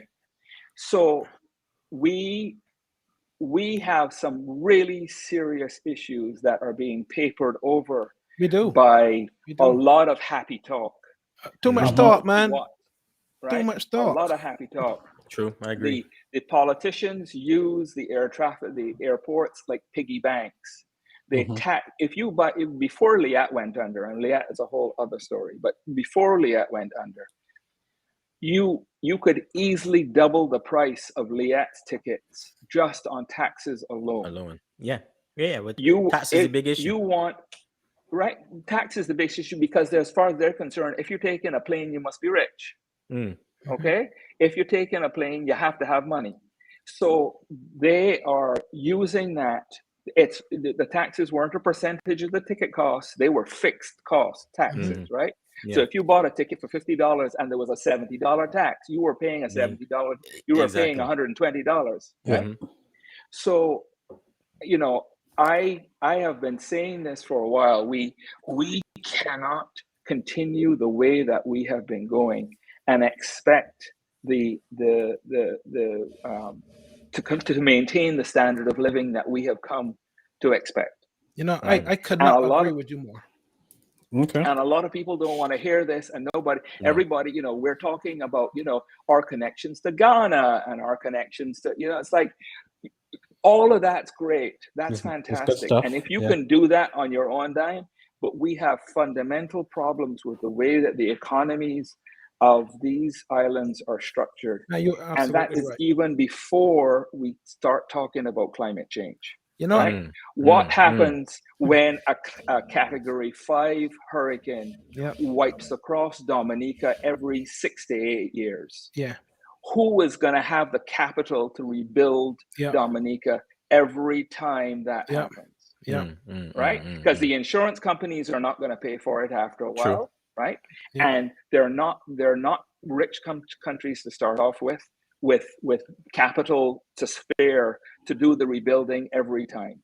Yeah. Okay. So we have real issues here, and I don't hear in either local or regional conversations as to how we are going to move forward.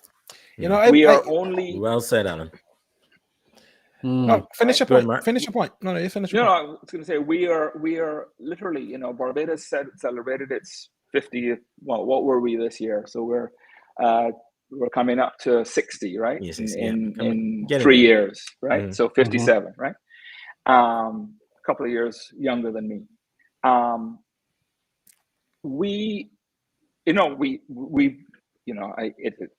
It is life is not easy for some people here, for absolutely sure. Life is not easy, but we don't have the kind of poverty that you see in other places, right? If you go to somewhere like Brazil or lots of places in Central America, and you see the favelas and we don't have that kind of grinding, poverty that you see in other places.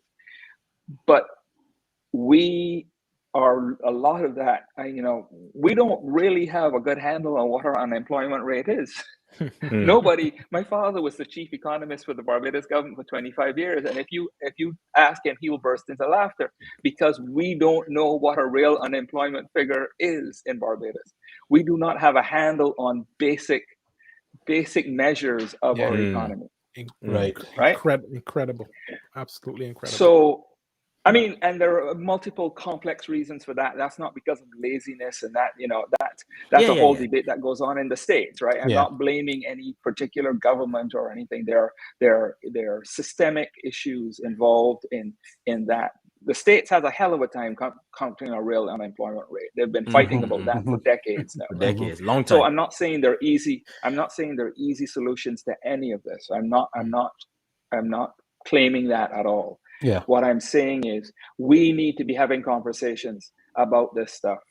And I hear a lot of happy talk, right? I hear a lot of politicians who are more scared that their voters will vote them out than doing the right thing.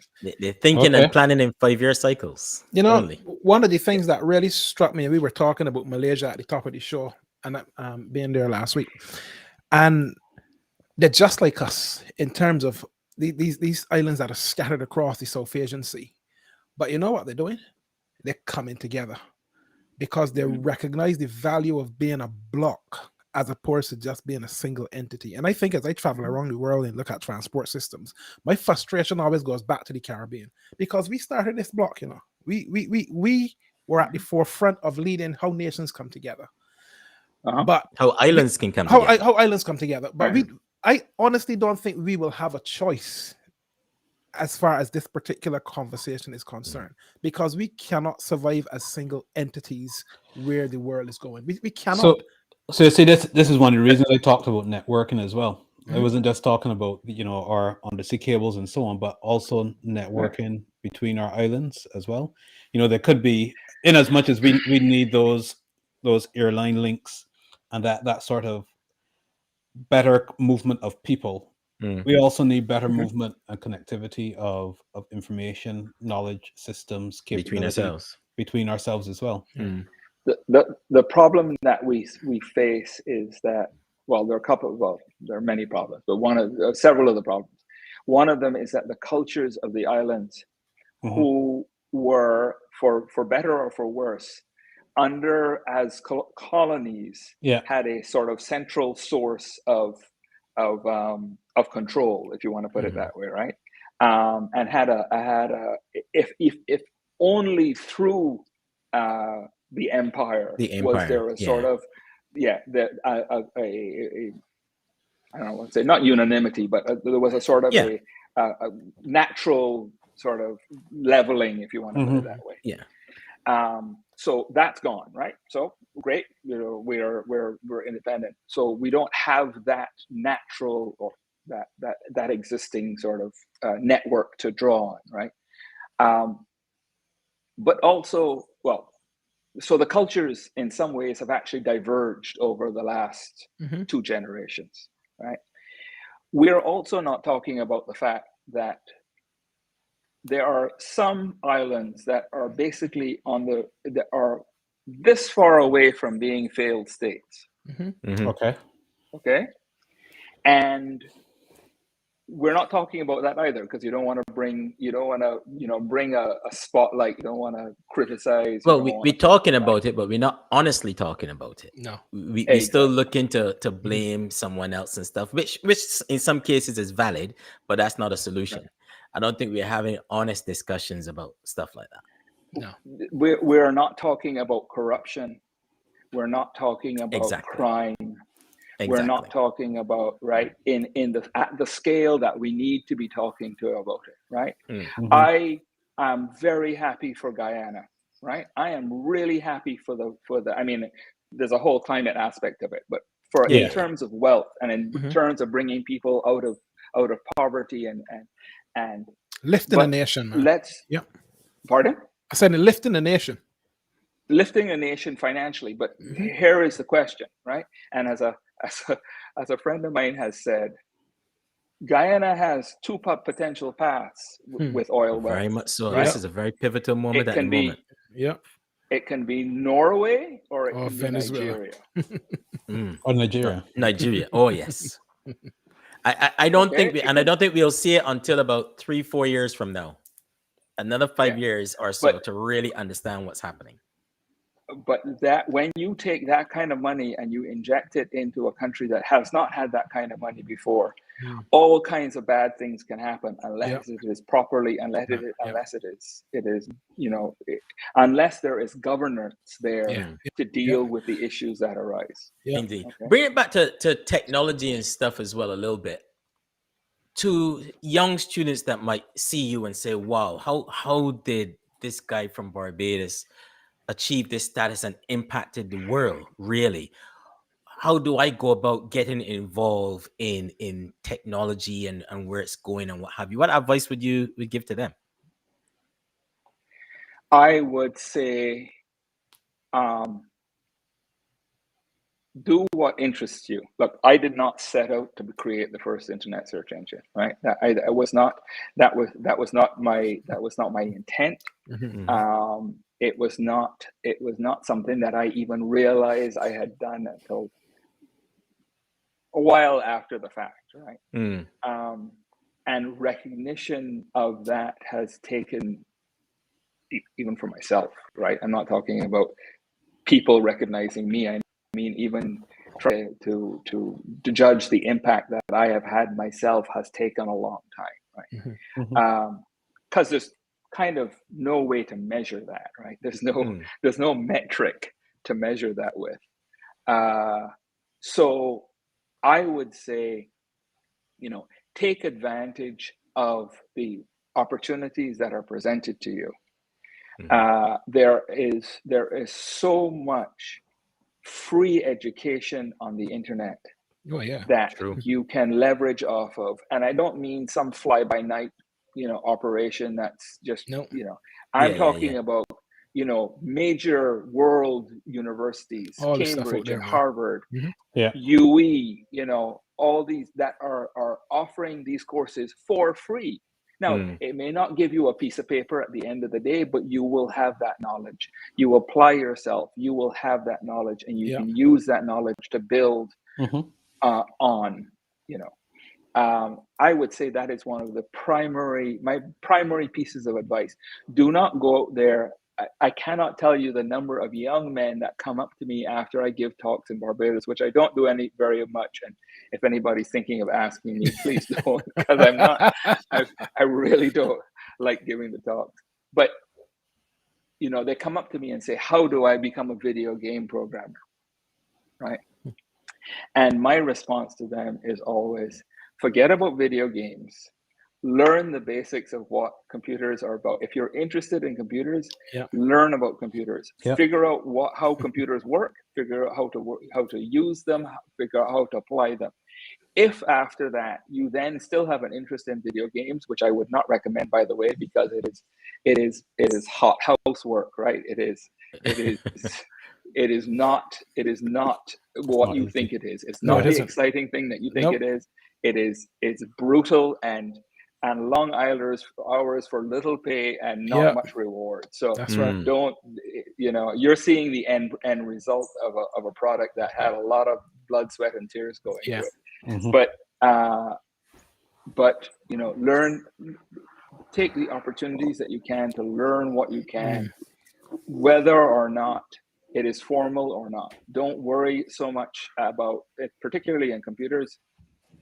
The degree is less important than you think it is. If you can if you can demonstrate skill, if you can show people you know what you're doing, they're not going to worry as much about the degree. One of the things that you said when you were receiving your honorary doctorate from McGill, you were talking to the students, and you said to them, "Go and talk to a lot of older people."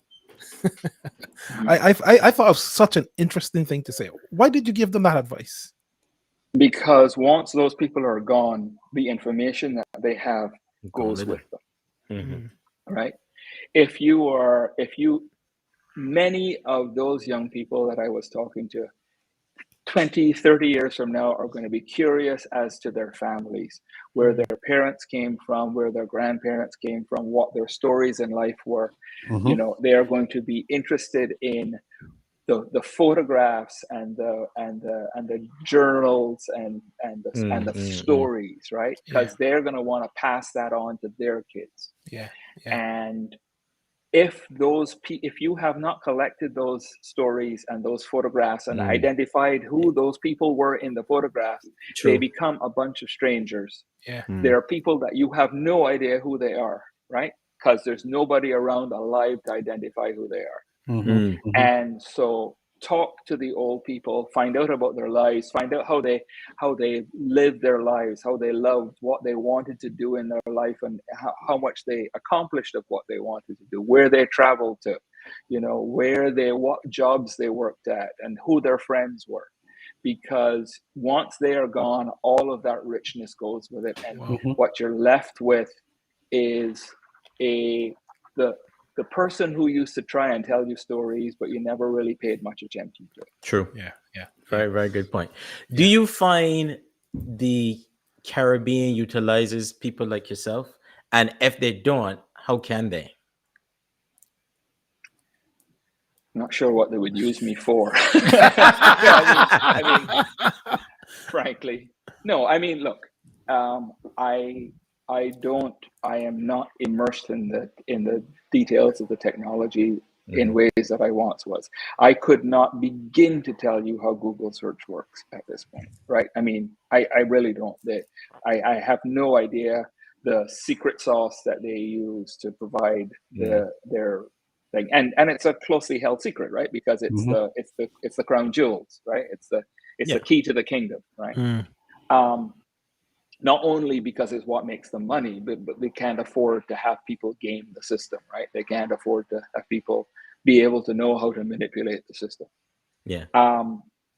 So I'm not in that. You know, the how could they utilize me? Honestly, the thing about technology is that unless having old knowledge of technology is not particularly valuable, other than as a historical reference, right? It's not particularly valuable. I am interested in a lot of stuff. I'm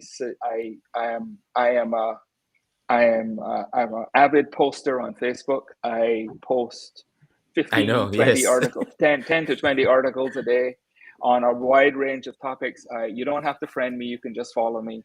I encourage anybody who is interested to, it's everything from astronomy to pictures of cute bunnies. So it really is. I posted a picture of I had video today of a capybara, a very cute video about a capybara.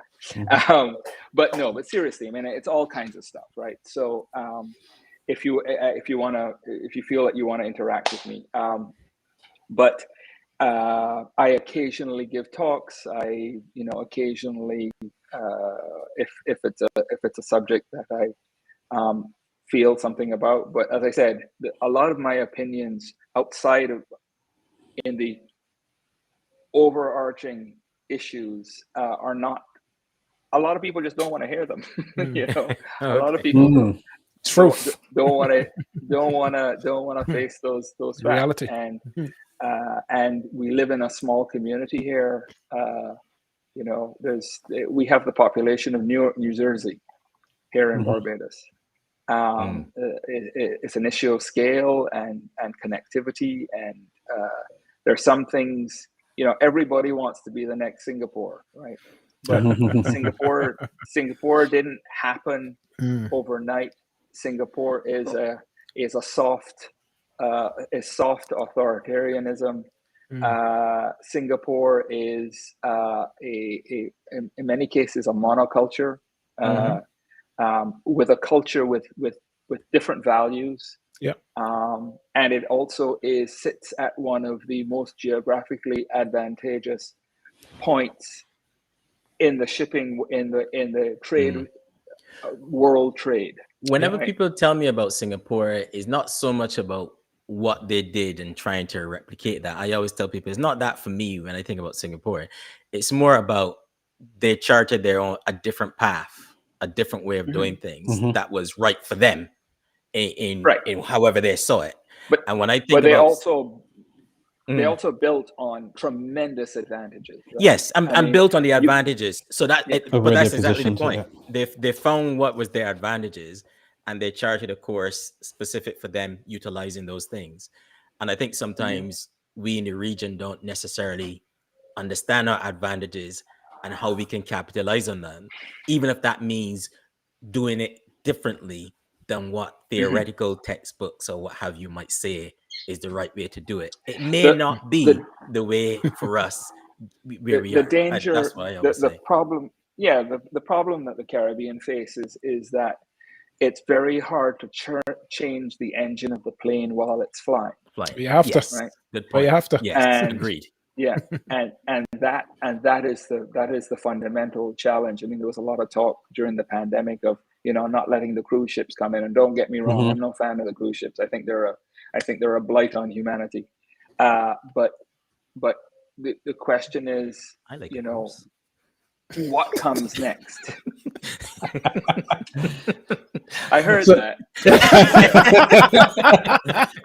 So I was just thinking there, Alan, what I took from your story. One is it's really about solving a problem that people have in a simple way, making it a service, and then allowing it to scale. Feels like the sort of formula, let's call it that could be applied there. And just thinking of that in the Caribbean, I know immediately when we think of technology and problems technology can solve, we will look at tourism. But maybe that's not the place we should be looking. Maybe we should be looking at the other sectors. We should be looking at ourselves first. What are the things that we need? How can we use technology to solve problems and provide services that people really need, simplify them, and then scale them up as well. And it's that hard. scaling could be local and then regional and so on. Yeah. It's hard. I mean, Barbados in particular is caught in a bit of a vice, right? Because Barbados, for a long time, had a unique product. It has great weather. It's pretty flat, and communication is easy. You can drink the water from the tap. The electricity works. Yeah. The beaches are great. It's good from a communication. It's the closest point to Europe and all that kind of stuff. And so we leverage that, but the thing is, it's no longer unique, right? No. It's a lot of other places are offering much of the same thing nowadays. And so we're now competing against that market, and that's tough. And as I said, retooling while having to maintain a source of income is a real challenge. Indeed. Go ahead, Mark. You were gonna. No, I was just fascinated to listen to this whole point about Barbados and where we are, and the comparison that Alan was drawing with everybody wanting to be a Singapore. I was looking out my window last week at Singapore, and one of the things that was quite fascinating was the region of Iskandar where I was staying. 350,000 people from there go across the border every day to Singapore to work. 350,000, right? Go into Singapore to work and come back in the evening. Now, when you think about how these economies function and how blocks work and how people move in order to get to scale, and then you bring it back to us in the Caribbean and some of our insularity, you get to realize that actually, the quicker we get to the point of recognizing that we can't survive on our own unless we get to scale with our brothers and sisters around the Caribbean, we're going to be forever at a disadvantage. And we need to get there quickly. We need a new politics. I would take that even further. I would say, back to Alan's point before, that our very survival depends on it. 100%. It really does. Our very survival depends on us getting to that point of mutually beneficial movement of people and what have you. You're coming up against some pretty basic cultural I impediments. know.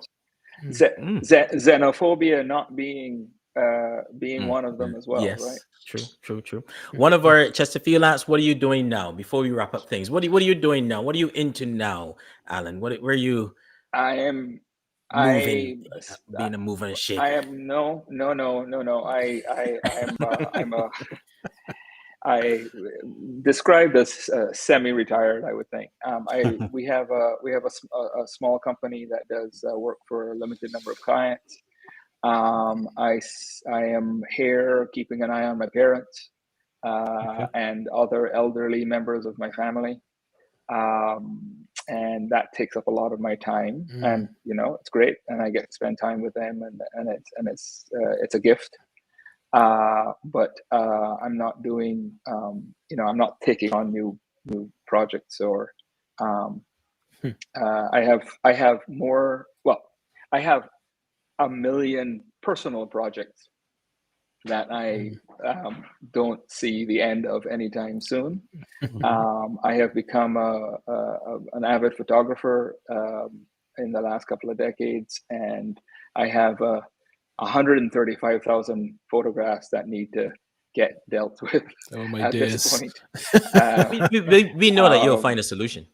This is the kind of thing you kind of have to do by hand. But, well, I mean, there will be AI that will help it, but, DALL-E. which will come out. Yeah, DALL-E. It's life is. I try to keep my life as drama free as possible. Good idea. And I don't need drama in my life. I am going to be 60 next year, and I've had too many friends either end up in either dead, or end up in situations where friends and family who end up in situations where they can't travel anymore, or they can't do the things they want to do. And I am trying to get as much of that stuff under my belt as I can before I find myself in a similar situation. Yeah. Amazing. Well, look, this has been a really, really good conversation. And when we started doing Living Legends in the Living Room, it is really about us celebrating our people. As we said at the beginning, it would be some people that everyone knows, our sportsmen and our musicians and what have you, but there'll be some that people don't know, but deserve the recognition. And I know if you Google your name, you'll find loads of articles in different places about stuff that you've done. Or any other search engine. well, Google has become a verb now as well. So Google has become synonymous. And now I'm a verb. It's like Kleenex. Yes. Hoover. It's become a thing, a verb. But you search so many articles. Some of them are in the Caribbean as well. But we always think it's very important that we celebrate our own. And we have conversations in our environment as well, because I think the conversations go differently sometimes, and a better understanding and appreciation of the journeys that people have gone on. So, and we created this wall that we have here, and we've celebrated a number of people across the region, from David Rudder, whom we all know, to Jennifer Houston, the first non-white Miss World in 1970, all the way down to recently we had Julian Rogers in as well. And Alan, I must say, thank you so much for what you've done, not just for the world, but for the Caribbean, and the contribution you've made. You've made us all proud of your contribution, of your work that you have done, the global recognition that you've had, and putting the Caribbean, we all standing on your shoulders, and it's an honor for us to add you to this wall as well. So you're there on our wall of legends and an Emtage. So thank you very much for everything you've done for the region and for the world in general. Well, absolutely. I am very happy to have been here. I hope I thought it was an interesting discussion, and I wish you the best of luck with your with the living room and all the work that you guys are trying to do. I think there's you can facilitate a conversation that I think desperately needs to be had. Amazing. Mark. No, thank you so much. And we are curators of Caribbean conversations because we think, the point you were making earlier about when people are gone, what do we have? We've got to make sure we have these conversations, and we got to make sure that we have them with our people, because these are our conversations to have. So it's been really a wonderful pleasure to have a conversation with you, Alan, and to be able to honor you and to have you on our wall of legends. Indeed. Yeah. Phil? No, just saying, Alan, Thank you, guys. I know you said that having old technology knowledge is not valuable. So I think there's still a lot of value in it in terms of inspiration. And when you tell those stories, there's a lot of inspiration that comes out, and reminders of, there are infinite possibilities there. And thanks for bringing that to us. There's a lot of thought that you stirred this evening for us. Thanks. Absolutely. All right. And you can see the guys in the chat are starting to throw in their thanks and their recognition as well, Alan, for just the conversation was a really good one today. Really, really insightful. Yeah, I thought it was very, very, very, very, very interesting. Very, very good to hear your story as well. Excellent. Thank you, guys. Thanks as well. It's been fantastic. Thank you very much for joining us, Alan. All right. Yeah. Thank you. You have a good evening, you two, you three. Yeah. I still got sunshine, so. I was gonna. So what's the plan for this afternoon? And you're still warm and everything? Oh no, yeah. No. I'm just taking it easy today. The week starts tomorrow, so I'm just going to. Okay. That's good. Taking it easy, having a chill. Okay. Taking it Thanks easy. a lot for joining us, Alan. Yeah. All right. Yeah, man. Take care, guys. Take care. Fantastic conversation, guys. Yeah, that's good. Brilliant. Enjoy that. I really like what he said as well about talking to older people who have stories. That's because we are now there before. older people. Is it because we? You want people to talk to you?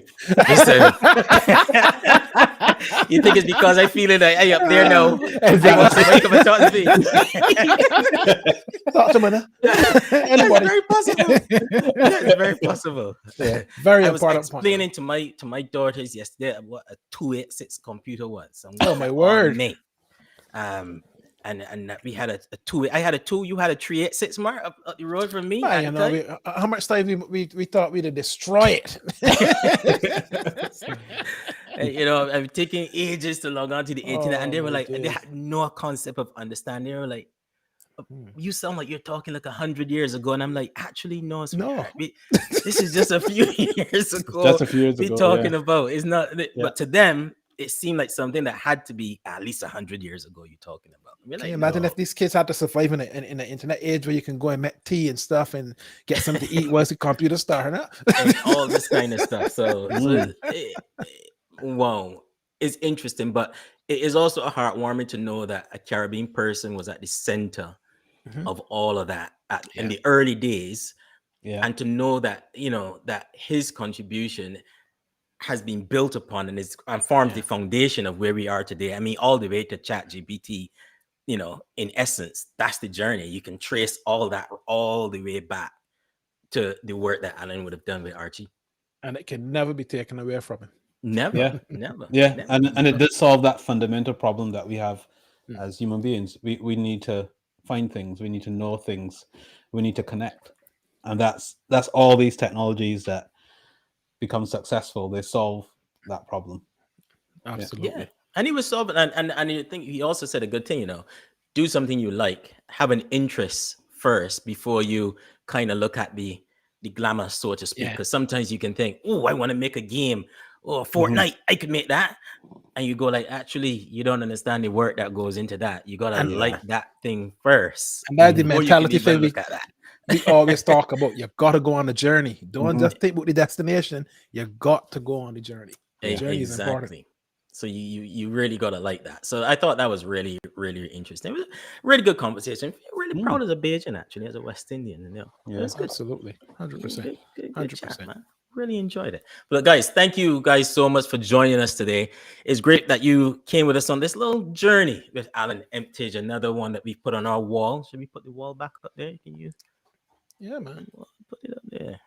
Let's get the wall back up there.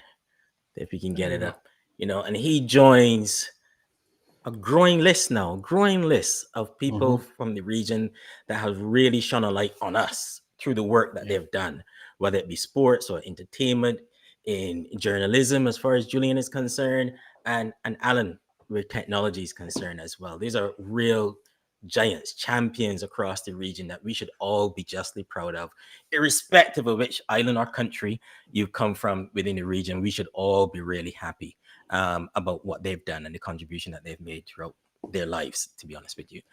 So we'll be back in a couple weeks, guys. 2 weeks have time. a good conversation, and we got 2 weeks time. We will be back. But thank you guys for staying with us. Thank you for joining us in this conversation. We always ask that you hit share if this is your first time. Follow us, whether you're on LinkedIn, on Instagram, Twitter, Facebook, YouTube as well. Just find us there, We Global, West Indians Global, and you can find us there. And just follow us as well. Invite your friends so that they can come in and have good Caribbean conversation as well. As we say, we're bringing the region together, one conversation at a time. So thank you guys. Have a fantastic weekend and a great week. See you guys next time. Bye for now.